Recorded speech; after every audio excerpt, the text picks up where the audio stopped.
नमस्कार दोस्तों, आपका हमारे चैनल पे बहुत स्वागत है। मैं श्रेया बंसल। आज हम एक टॉपिक पे बात करने वाले हैं जिसके बारे में आप लोग सब जानते होंगे, ज़ूम ऐप। एंड आप में से आधे से ज़्यादा लोग उसे यूज़ करते होंगे। तो ज़ूम ऐप के ऊपर अभी एक क्वेश्चन अराइज हुआ है उसकी प्राइवेसी को लेकर। तो क्या है वो, सब जानेंगे हम इस वीडियो के जरिए। तो आप लोगों को आखिरी तक बने रहना है। चलिए जानते हैं। पहले तो हम जानते हैं ये ज़ूम ऐप है क्या। ये एक बेसिकली वीडियो कॉन्फ्रेंसिंग ऐप है जिसके ज़रिए आप लोग अपने दोस्तों से या फिर अपने कलीग से या फिर कोई भी जिसमें आपको वर्क करना हो उससे आप बात कर सकते हैं वीडियो कॉन्फ्रेंसिंग के ज़रिए। और इसमें कोई भी लिमिटेशन नहीं है, एक या दो, आप hundreds of people can add in that. ठीक है। तो इसने रिसेंटली लॉकडाउन के समय में स्काइप और वेबएक्स, जो पहले के कार्यकर्ता माने जाते थे जिनको बोला जाता था दे आर पावरफुल मीडियम्स, तो उन सबको पीछे छोड़ दिया है ड्यू टू लॉकडाउन। तो जूम की जो पॉपुलैरिटी है वो बहुत ज़्यादा बढ़ गई है, जिसकी वजह से 100 मिलियन से भी ज़्यादा इसके करंटली डाउनलोड हो चुके हैं। एंड ये most demanding Google play store पे ऐप बन चुकी है। तो अब ये मोस्ट डिमांडिंग बन चुकी है तो इससे क्वेश्चन रेज होना तो लाजमी है, क्योंकि जितने ज़्यादा लोग यूज़ करेंगे इसे उतनी ज़्यादा इसकी सच्चाई सामने आएगी। तो जानते हैं कि ये सच्चाई है। तो इसकी हिस्ट्री के बारे में जानते हैं। तो एक एरिक यूआन जो थे, पहले वेबएक्स में इंजीनियर थे, उन्होंने ही इसे फाउंड करा था 2011 में। लेकिन इसका सॉफ्टवेयर जो लॉन्च हुआ था वो 2013 में आई थी। मतलब पब्लिक को इसके बारे में 2013 में ही पता लगा था। आगे जानते हैं। तो क्या हुआ जो इसके ऊपर क्वेश्चन मार्क उठा। रिसेंटली हमारे मिनिस्ट्री ऑफ होम अफेयर्स ने, जिसके मिनिस्टर हमारे अमित शाह, उन्होंने एक एडवाइजरी जारी करी कि zoom video conferencing app is not safe. तो ऐसा उन्होंने क्यों कहा, उन्हें कैसे पता चला। तो एक हमारी computer emergency response team of India होती है जिसे हम CERT-IN बोलते हैं। उसने एक question against the vulnerability of the app के बोला था फेब एंड मार्च में, जिसमें उसने बताया था कि इसकी वनरेबिलिटी इतनी है कि इस पर साइबर अटैक बहुत ईजिली हो सकते हैं and data can be leaked. तो उसके चलते मिनिस्ट्री ऑफ होम अफेयर्स ने इसके ऊपर एडवाइजरी जारी करी। तो हम लोगों की मिनिस्ट्री, मतलब हमारी सरकार ने एक स्टैंड लिया कि क्यों ना हम बाहर की कंपनी के ऐप्स को छोड़कर अपनी खुद की वीडियो कॉन्फ्रेंसिंग ऐप बनाएं। तो एक चैलेंज दिया गया है जिसका नाम है innovation challenge for development of video conferencing solution. इसमें हमारे इंडिया के लोग पार्ट ले सकते हैं। एंड इसकी जो डेडलाइन है वो है हमारी 30 मार्च, 30 अप्रैल 2020। जो भी लोग पार्ट लेना चाहते हैं इसमें जाइए एंड अपना हुनर दिखाइए, बिकॉज इंडिया नीड इट। हम लोग कंज्यूमर नेशन बन के रह चुके हैं। अगर मैं किसी भी बड़ी ऐप के बारे में बात करूं, चाहे वो फेसबुक हो, ट्विटर हो, इंस्टाग्राम हो, टिकटॉक हो, हम लोग सब उनके एक पपेट बन के रह गए हैं। बिकॉज हमारा हमारा सारा डेटा सेल हो चुका है। सारा डाटा हम लोगों का यूएस चाइना बेस हो चुका है। अगर इस टाइम पे हमारी इंडिया में कोई भी पावरफुल ऐप नहीं है, जितनी भी सारी बड़ी कंपनियां हैं, चाहे वो अमेजन हो, चाहे वो कोई भी कंपनी हो, सारी हमारी बाहर की कंपनी है। तो सिर्फ हम कंज्यूमर नेशन बन के रह चुके हैं। इन कंज्यूमर नेशन डेवलपिंग ही रहेगा, वो डेवलप्ड नहीं बन सकता है। तो आगे जानते हैं। तो इसमें क्या होगा, जो भी लोग आएंगे, 10 टीम को सिलेक्ट किया जाएगा। उसमें से 10 में से भी जो भी एक बेस्ट होगा उसको फाइनली 1 करोड़ रुपए दिए जाएंगे, और जो 10 होंगे उन लोगों को 5-5 लाख रुपए दिए जाएंगे, सो दैट वो लोग इस पे वर्क कर सके। And final selection would be 1 crore रुपये।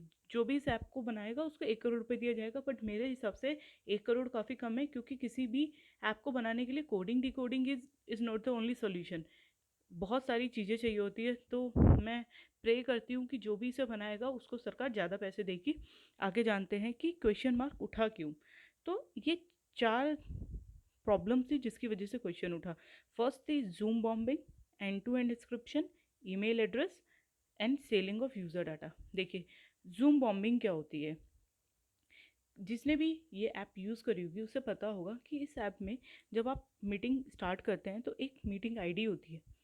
तो वो मीटिंग आईडी जैसे ही आप अपने यूज़र्स को देते हैं, मतलब जो भी उस ऐप मीटिंग में आने वाले हैं, वो लोग इसमें ज्वाइन कर सकते हैं। अगर होस्ट उसको रिमूव भी कर देगा तो वो न्यू आईडी से दोबारा से ज्वाइन हो सकता है। तो मतलब कोई भी बंदा ज्वाइन हो सकता है जिस पे वो मीटिंग आईडी है। अगर वो मीटिंग आईडी पब्लिक में लीक हो गई तो anyone can come into that meeting. ठीक है, जिसकी वजह से आपके जो भी कॉन्फिडेंशियल डेटा हो सकता है या फिर कॉन्फिडेंशियल टॉक हो सकती है वो लीक हो सकती है। तो इसकी वनरेबिलिटी पे तो क्वेश्चन मार्क यहीं उठ गया, इसकी सिक्योरिटी पे।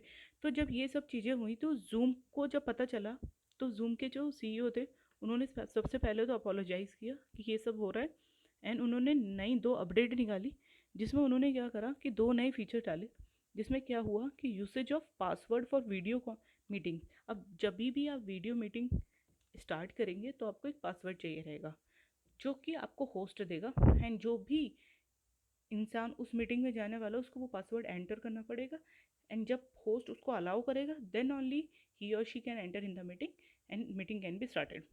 परफेक्ट, चलिए आगे बढ़ते हैं। और पासवर्ड उन्होंने बोला है कि पासवर्ड उस सब चीज़ों को क्या करेगा, प्रोटेक्ट करके रखेगा। चलिए अब आ जाता है एंड टू एंड एनक्रिप्शन। तो बोला जा रहा है कि इसके जो सर्वर हैं, एक्चुअली तो बेस तो ये यूएस कंपनी है, चाहे स्काइप ले लो आप या वेबएक्स ले लो या फिर आप जूम ऐप ले लो, ये सारी हमारी यूएस बेस्ड कंपनी है, ठीक है। इनके जो ऑफिसेज हैं, इनके जो हेड ऑफिस है वो यूएस में। लेकिन बोला जा रहा है कि जूम ऐप का जो सर्वर है वो चाइना में है, तो इसलिए और ज़्यादा एक कंसर्न रेज हो जाता है इसकी प्राइवेसी को लेकर। तो क्या होता है एंड टू एंड सब्सक्रिप्शन, मतलब एंड टू एंड इंक्रिप्शन के बारे में जब इससे बोला गया कि मतलब आपके उसमें एनक्रिप्शन नहीं है, तो इसने बोला कि हम लोग जो एनक्रिप्शन यूज़ करते हैं वो डिफरेंट है और अदर कंपनी से, मतलब इस जस्ट अ स्केप गोट। तो सिंपली इन लोगों ने बोल दिया है कि हम लोग आपके वाले एनक्रिप्शन नहीं मांगते हैं। तो सिंपल भाषा में अगर मैं बोलूँ तो Zoom data is decrypted at the server which makes it possible for the company to see and hear the conversation. तो मतलब जैसे वो डिक्रिप्ट हो गया सर्वर पे, तो अब कंपनी आपकी बातें भी सुन सकती है, आपके डेटा भी शेयर कर होते हुआ देख सकती है। तो मतलब डेटा कैन बी लीक, अगर कोई थर्ड पार्टी या फिर कोई भी ऐसा एम्प्लॉय उस कंपनी का जो कि मतलब अच्छा बंदा नहीं है, तो वो आपके डेटा पूरा लीक कर सकता है। तो ये आ गया सेकंड। थर्ड पे पहुंचते हैं। सो email address profile photo leaks. तो रिसेंटली बोला गया है कि इसमें जो भी ईमेल एड्रेस से आपने अपना डाला है तो वो यूनिवर्सल कंपनी फोल्डर में सेव हो चुका है, जिसकी वजह से बहुत सारी प्रोफाइल फ़ोटो लीक हो चुकी है। अप्रॉक्सीमेटली 5 लाख लोगों का यूज़र डेटा चोरी हो चुका है थर्ड पार्टी पे। परफेक्ट, आगे बढ़ते हैं। सेलिंग यूज़र डाटा, ये तो सिर्फ चोरी हुआ है, इन लोगों ने थर्ड पार्टी को सेल करा है, जिसकी वजह से प्राइवेसी पे एक बहुत बड़ा क्वेश्चन उठ जाता है। तो क्या जूम ऐप सेफ है या नहीं, ये इस सब को सुनने के बाद आप लोग बहुत अच्छे से जानते हैं। तो मैं आप लोगों से आग्रह करूँगी तो कि इस ऐप को यूज़ करने से पहले जो भी इसमें नई अपडेट है उसको पहले जान लीजिए कि इसमें क्या क्या है, और तभी यूज़ कीजिए। और प्लीज़ अपनी पब्लिक मीटिंग, जो आपकी जो भी प्राइवेट मीटिंग है उनकी आईडी पब्लिक में मत शेयर कीजिए। मेरी तरफ से आज इतना ही। अपना ख्याल रखिए और घर से बाहर मत निकलिए। Take care. Please subscribe the channel, hit the like button and comment.